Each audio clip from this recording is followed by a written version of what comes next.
I have nothing but admiration and respect for Trump. Do you still consider him a friend? Yes, I do. You do? Yes, because this is just politics. Let me read this to you. This is a transcript published today in Politico of what they were told happened. Okay, yes. I'm going to leave out the expletives in here.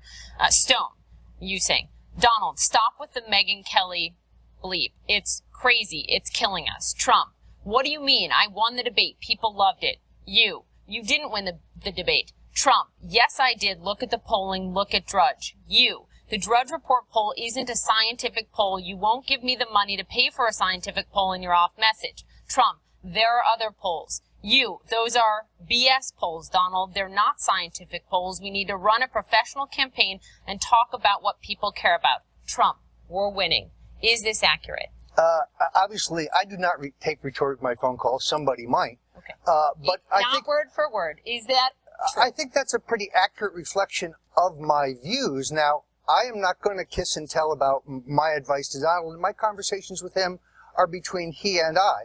But I think that's a fairly accurate reflection of my view. I would submit that we should wait a few days and see some scientifically based, non-online polls and see how the Republican race has been affected.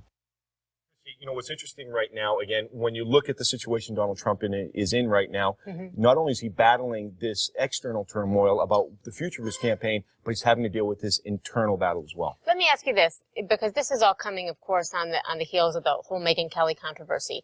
There are some people who are wondering, was this staged? This whole Roger Stone thing, was it staged as a diversion to get away from the comments about Megyn Kelly and women in general? Yeah, it's very interesting you say that, because Roger Stone has a very bizarre history of somebody who plays dirty politics, engages in dirty politics, and perhaps would do something like this. You know, one thing I'm wondering is, last night in the interview with Poppy Harlow, he kept on saying that Donald Trump should be president. Right, that he would still supports him. Right, he still supports him.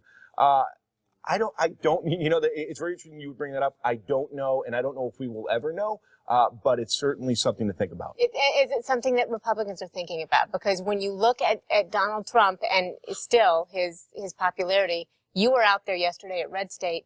I'm wondering what was the buzz? What was the conversation? What were Republicans there saying about Donald Trump either being in or out of the campaign? So what's interesting is that the folks that were at the Red State gathering, about 900 of them, they tend to be conservative, anti-establishment folks. So many of them like Trump speaking the truth to power, the anti-establishment message. Now, by and large, they were supportive of the idea that Donald Trump should have been disinvited, given his comments over Megyn Kelly. There were some people, though, that were upset about it. I will give you the big picture right now, though. Republican establishment types are very happy right now. What they're afraid of, though, they do not want him to run as a third-party candidate. Right. All right. Mark Preston, thank you so much for the insight. Appreciate it. Victor? All right. Remember also to make sure that Donald Trump will be on Jake Tapper's guest, on State of the Union. Be sure to watch that. Airs at 9 a.m. Eastern right here on CNN. And that's where I want to start this conversation with Jason Johnson, political analyst. Jason, what does he need to do today? Trump needs to clean up his act because this has been a very, very bad 72 hours for him. There are some real questions. I was at Red State yesterday as well.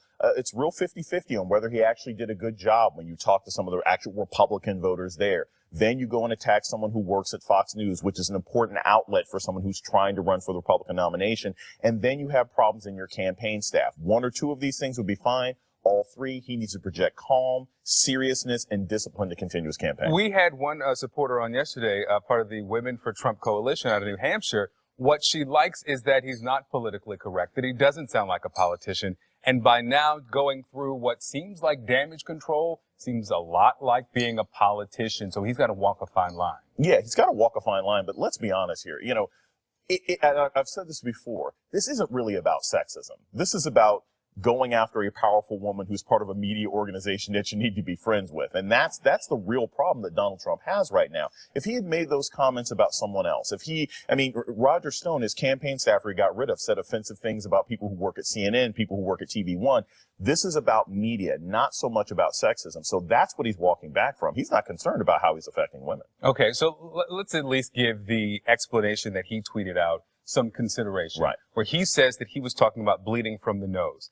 Taking a step back and thinking about it, Donald Trump is not one who minces words. Right. He's not one who hedges. So if he wanted to say that Megyn Kelly was hormonal, he would have, as some would assume, have just said it. Right. Is that a credible argument from Donald Trump, a credible defense? No, it's not credible. Okay. I don't believe we it have at to all. at least consider it. Yeah. I mean, look, he can say that because he wants to spin, because again, he realized that he went after a powerful woman, and this is someone who can actually impact him one way or another. If you listen to the tone, if you listen to the cadence, it was very clear that he was making some sort of reference. Now, again, he can make the argument that only a pervert or a deviant would think I was making that reference, but Donald Trump, you have a record. You have a record of saying these things. It was very believable for other people to think that you were making that comment. You said you were at Red State. We had our reporters there as well, speaking with a few of the young voters there. Listen to what we heard.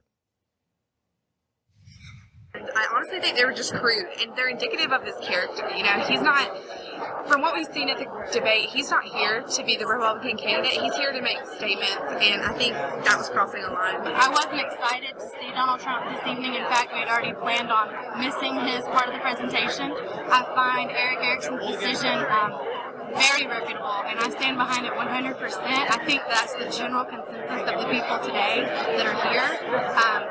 He's not the favored candidate, from what I can tell. He's not my favorite candidate, and so I'm happy about it. He crossed the line.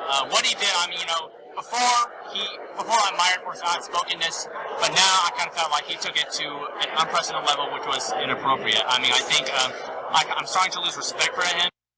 Starting to lose respect for him. Now, Donald Trump has said, if I'm treated nicely, if I'm treated fairly, I'll stay within the Republican Party process.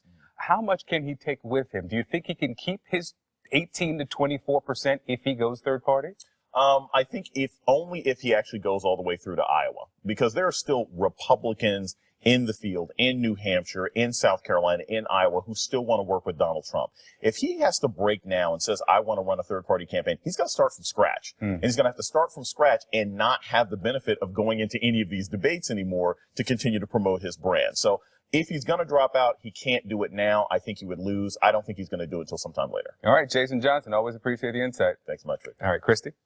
Well, you know, several dozen members of Congress are on their way to Israel. Representatives on both